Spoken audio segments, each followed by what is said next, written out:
Қазақта күйеу балаға төс беру үрдісі жалғасып келеді. Осыны көбісі түсіне бермейді. Не үшін төс берілетінін. Оны ертеде ата-бабаларымыз біліп кеткен ғой. Сол қазір үрдіспен енді айтсақ, қазір тілмен айтсақ, күйеу балаға төсті берген кезде ол адамның қуғасы, безінің қабыну, простатит дейміз, ол аурулардың алдын алады екен. Тағы да басқа көптеген суық тию ауруларына өте керемет ем болып табылады екен бірден бір. Төс еті ақуызға бай, минералдарға бай, оны көбірек жігіттер тарапы жеу керек. Семірем деген уайым болмау керек. Себебі ол май емес, түрлі стресстік жағдай, суық тию, тағы да басқа қабыну, тағы да басқа уайым қайғы деген сияқты әртүрлі аурулардың бірден бір емі болып табылады.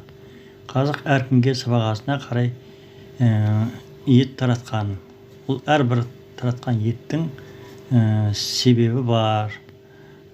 Соны деген мынау ертестік оқиғасын өздеріңіз білесіз, мектепте оқыған болсаңыздар, сол ертестік ертегісінен еске салсақ, Ерназар деген байдың 8 ұлы бораннан ыққан қалың жылқының ізіне еремін деп, сол күйі оралмайды.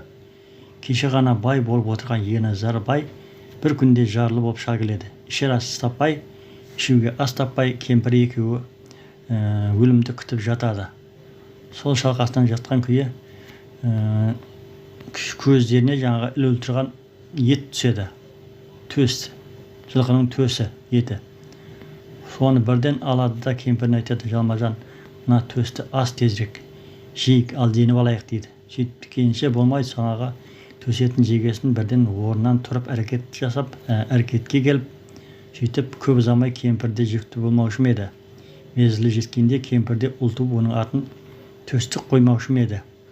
Демек, бүкіл қабырғаның түйіскен жері майлы төс етінде қуғасты безіне қуат беретін нәрі заттың болғаны ғой. Бұрынғы ата-бабаларымыз осының жөнінде білгендіктен төс сыйлаған күйеу балдарына. Сол үшін де қазіргі жастарымыз осыны түсіну керек. Оны тек қана күйеу бала болып, қыз алған кезде ғана емес, қарапайым күнделікті тағам ретінде де оны көбірек қолданғаны дұрыс. Сол мен білгенімше осы. Егер ұнап жатса, лайк басып, комментарий жазып, каналға тіркеліп кетіңіздер.